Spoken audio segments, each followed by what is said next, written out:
There are people who fear the dark. There are those who fear heights.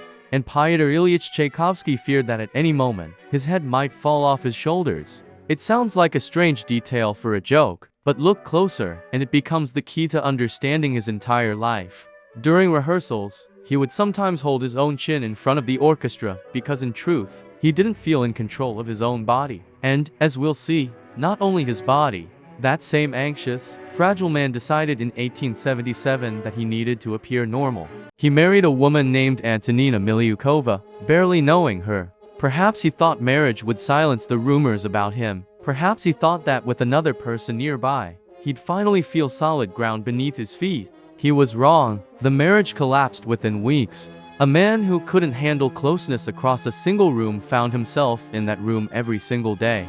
According to some accounts, in despair, he waded into a freezing river, either trying to catch a fatal illness, or simply unable to bear his own life any longer. And it was at exactly this moment, at his lowest point, that Nadezhda von Meck entered his life. A wealthy widow, an admirer of his music. She offered to fund him, but with one condition: they would never meet in person. To most people, this sounds like a strange, even cold arrangement. But for Tchaikovsky, it was exactly what he needed.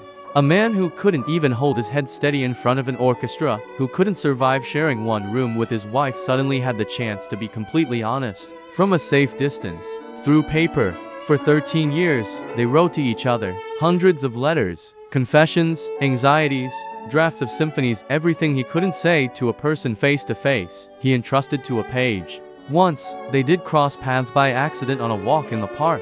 As the story goes, both pretended not to notice, and walked on as if nothing had happened, because a real meeting would have destroyed the only form of closeness he could actually bear. In 1893, Tchaikovsky died of cholera after drinking a glass of unboiled water. That's what the official records say. But for decades, another theory has persisted that he was forced into suicide, that a court of honor of former classmates made him drink poison to avoid a scandal. And here's what's truly remarkable. This anxious, withdrawn man, afraid to be truly seen even by his own wife, wrote the Nutcracker. Music that, for millions of people, still sounds like the very essence of celebration and wonder.